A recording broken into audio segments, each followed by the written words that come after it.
Para você, qual que foi o diferencial do Cruzeiro? Ô Di, já que tem a opção de todos, eu todos, vou ficar né? o conjunto. Sabe por quê? Porque o Cruzeiro, a gente acostumou a ver, de fato, o coletivo do Cruzeiro. Então, eu poderia até ficar com o coletivo. Mas o Jardim foi uma peça fundamental para essa mudança do Cruzeiro, se não com peças, mas de postura, né? E o individual funcionou porque o Fabrício fez um jogo que há muito tempo eu não vi um zagueiro fazer. Ele construiu, ele desarmou, ele deu assistência. Foi, de fato, uma partida daquelas para colocar no quadro, né? Absurda a partida do Fabrício. De um primeiro tempo, e não foi só ele, né? O Vidalba também. O Vidalba que o Lelão sempre destaca, né? Da força do setor defensivo do Cruzeiro. E ontem a gente viu individualmente de um jogo que o Caio não era o Caio do primeiro tempo, né? Um cartão amarelo bobo, idiota, que o Caio. Não achei que o Caio estava bem, e é aquela coisa do 9, né? E o cara que tá. Né? A bola sobra para ele e ele tá no lugar certo, na hora certa, e sabe definir. Aí a tranquilidade, a capacidade, a habilidade dele também, né? De tirar do Everson ali aquele chute cara a cara. Então aí muda completamente o jogo, e aí passa a ter um time que tá de fato equilibrado, né? Bem treinado, contra um time que não tem demonstrado a mesma capacidade coletiva como a do Cruzeiro. 2 jogadores de seleção brasileira, né, confirmando aí a fase, né, a boa fase e tudo mais. Lélio Seabra, a gente tá recebendo muitas mensagens ali, né, dizendo dessa distância, né? Você diria qual é a distância hoje, Lélio, de um para o outro? Gilmar, fica difícil mensurar, mas a distância ela foi vista ontem, no segundo tempo, quando o Cruzeiro ficou mais confortável após o gol. Que aí o Atlético se desorganizou facilmente. Então, dificilmente, se o Cruzeiro sofresse um primeiro gol, e o Atlético teve algumas situações muito boas no primeiro tempo para fazer o seu gol, talvez a gente não veria o Cruzeiro se desorganizar. Então, a diferença que existe é que um time sabe perfeitamente o que ele tem que fazer, enquanto ele, me parece, não ter, assim, tanta ideia do que fazer, principalmente quando tem a posse de bola, né? O Atlético ontem até tentou ser vertical, não conseguiu, e o Cruzeiro, quando teve a bola e teve o campo para ser vertical, ele foi letal no segundo tempo. Olha só essa jogada do Fabrício Bruno, o zagueiro, que fez um gol de Beckenbauer ontem. Beckenbauer que gostava dessas arrancadas e chutar de fora da área. Então, a diferença é um time muito bem treinado, né? O trabalho espetacular do Leonardo Jardim. Eu diria que a diferença aí seria para os dois times hoje, tipo assim, 10-5, entendeu? Entendi. Um é metade do outro. Com certeza. E sem medo de ser feliz. E para você também abre o seu comentário falando dessa distância, né? Qual que é a distância hoje? Muito grande, né? É muito grande. Muito grande. Assim, a gente tava engraçado, né? Como é que a gente tava colocando tudo muito equilibrado, né? Sim. Até perguntei para o Alvimar sobre isso, perguntei também para o Guilherme sobre isso nas entrevistas. E a gente mesmo concordava com isso, né? Quando saiu lá o sorteio na CBF, o Atlético acabou de eliminar o melhor elenco da América do Sul. O Cruzeiro tá voando no Campeonato Brasileiro, então eles se equivalem, muito equilíbrio e tal. Mas aí quando a gente vê em campo, a gente vê o Atlético até hoje, e a gente faz os jogos dos dois, né? A gente trabalha nos jogos dos dois, a gente vê claramente a diferença. Mas, como o Atlético vinha com moral muito elevado em relação à eliminação com o Flamengo, principalmente, a gente colocou esse equilíbrio aí. Mas quando a gente vê em campo, a diferença é muito grande. Muito grande. O Cruzeiro é um time de futebol, sabe o que fazer com a bola, comprou a ideia do Leonardo Jardim, ele fica tranquilo ali à beirada do campo. Ele só orienta, todo mundo sabe o que fazer. Aliás, um jogador que pouca gente está destacando, mas que fez mais uma partidaça foi o Kaique. O Kaique tá jogando demais da conta. Verdade. Destacado pelo Jardim, né? Sim, que até falou, ele estava entre os primeiros, lá na primeira lista, né? Na pré-lista. Que todo mundo vai da CBF. Exatamente. Mas o Kaique, sinceramente, ele até merecia realmente uma convocação. Tem razão, tá jogando como gente grande, tá jogando demais. Ele pegou o lado esquerdo do Cruzeiro ali, ofensivo e defensivamente, jogou muito. E aí a gente vê em campo a distância muito grande, do trabalho de um técnico pro trabalho do outro. O Cuca é um cara que, assim, claro que a gente tem que respeitar muito o Cuca. Para mim é o maior treinador da história do Atlético, não tem dúvida. Eu não tenho dúvida de afirmar isso, por tudo que ele fez, por tudo que ele ganhou, por um passado recente. Agora, aquela coletiva do Cuca ontem, depois do jogo, sinceramente, nós vamos falar sobre isso mais pra frente, um negócio assim, deprimente, foi uma coisa deprimente. Ali, o Cuca demonstrou claramente que não sabe o que fazer. Eu não tenho mais o que fazer. O time é esse aí, nós vamos desse jeito aí, seja o que Deus quiser. Enquanto, no caso do Cruzeiro, o Leonardo Jardim pegou aquele time que começou o campeonato, a temporada muito mal, o trabalho dele começou meio estranho, aí quando engrenou, virou isso aí que a gente está vendo. É um time de futebol consciente do que está fazendo com a bola, sem a bola também. Quando é atacado, sabe como se defender. Um time que está jogando de uma forma, né, por música. Tanto que o Cruzeiro está lá em cima no Brasileiro não é à toa, né? Chamar atenção também para o Christian, hein? Né, Lélio? Aquele trabalho que a gente fala muito, Daniel Seabra, sobre o trabalho sem a bola, né? A movimentação do Christian ontem foi fundamental no Cruzeiro. Você achou isso também, Lélio? Achei, o Cruzeiro tem uma força muito grande no meio de campo, né? Incrível a movimentação dele. Mas, é claro, teve dificuldade no primeiro tempo.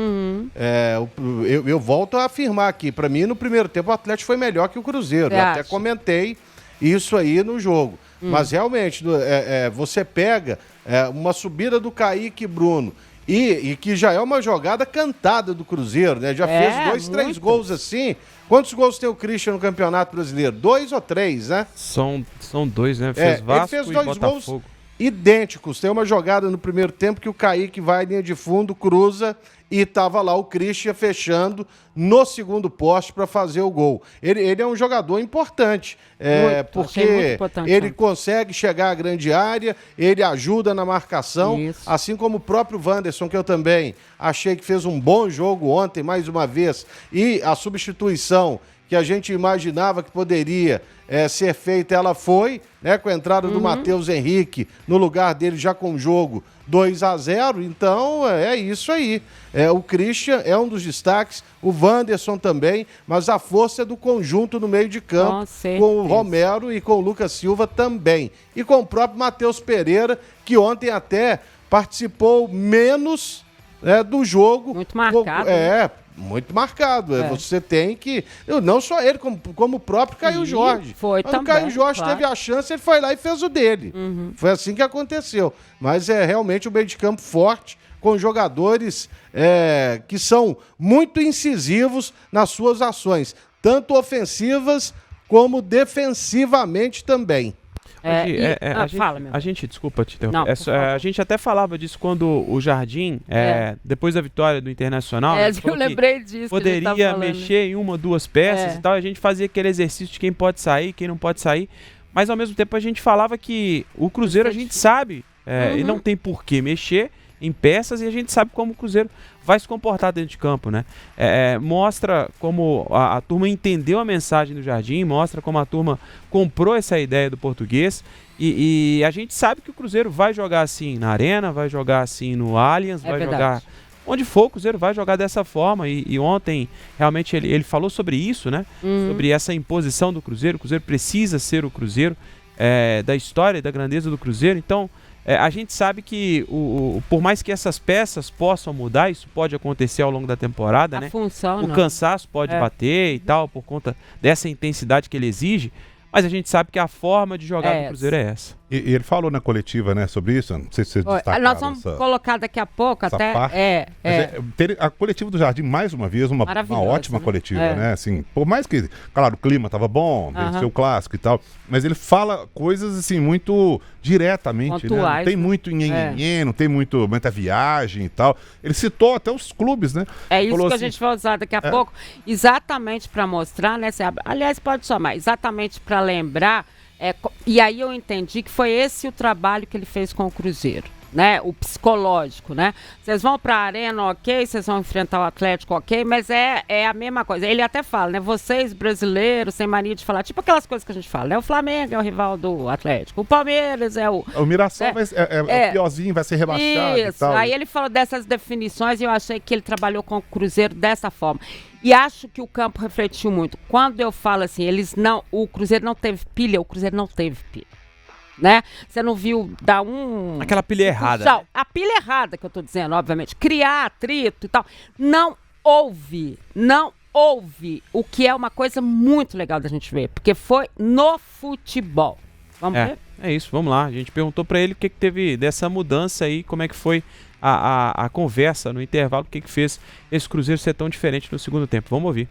Nós temos uma forma de jogar, uma forma de jogar que os jogadores acreditam, que o treinador acredita, e nós não abdicamos dessa postura, não abdicamos desses comportamentos, independente se estamos a jogar aqui no Atlético, estamos a jogar no Fluminense, estamos a jogar no Botafogo. Nós acreditamos na nossa forma de jogar, no nosso ADN, e é por isso que temos a postura que tivemos aqui, não é? Pressionamos o adversário, não deixamos jogar, subimos as ligas, demos pouco espaço na construção. Isso é a nossa forma de jogar. E dificilmente eu abdico daquilo que é os nossos princípios por temer ou não temer o adversário. Eu acredito que o Cruzeiro é um clube grande e é um clube que tem que respeitar todos os adversários, mas também tem-se que fazer respeitar dentro de campo, com a sua forma de jogar e com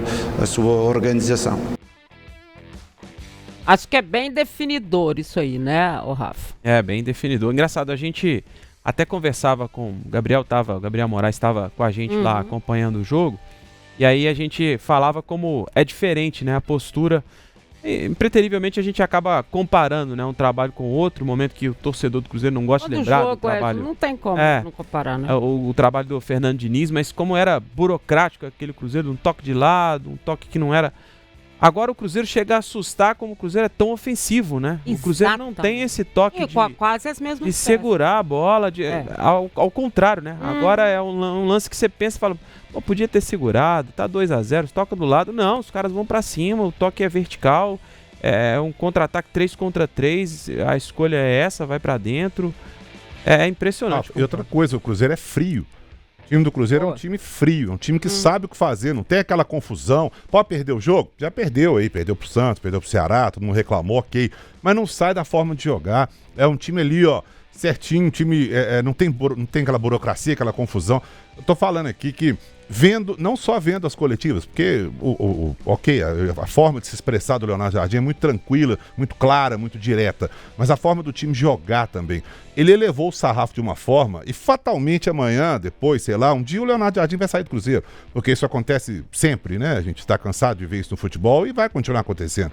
Ele colocou o sarrafo lá em cima. Quem vier depois dele, e nós estamos falando isso agora, com o trabalho que ele está fazendo, vai ter que dar um dobrado aí para poder manter esse sarrafo alto, porque o que o Leonardo Jardim colocou no Cruzeiro, da forma de jogar e da frieza do time, da organização do time, é um negócio impressionante, viu?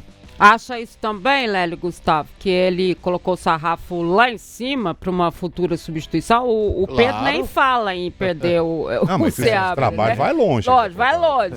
Mas eu tô dizendo assim, levantou mesmo o sarrafo, né?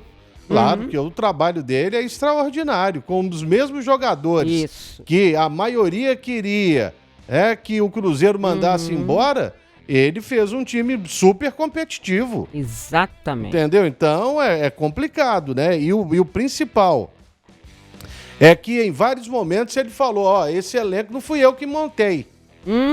E dava indícios de que traria aí um monte de jogadores. E aí, no final da conta, também, no dia a dia, com o trabalho dele, com a resposta dos jogadores, que compraram a ideia dele, não veio, tá vindo agora aí o Sinisterra e mais um, né, parece. Então, isso aí é fruto do trabalho dele. Quer dizer, os reforços estavam lá dentro da Toca da Raposa e é como mesmo ele disse, né, estava a procurar, mas encontrei aqui. Isso. Então, o trabalho dele é sensacional e se ele sair, o que vier, vai ter que conseguir aí fazer um trabalho muito bom para fazer a torcida se esquecer do Leonardo Jardim. Vai ser difícil.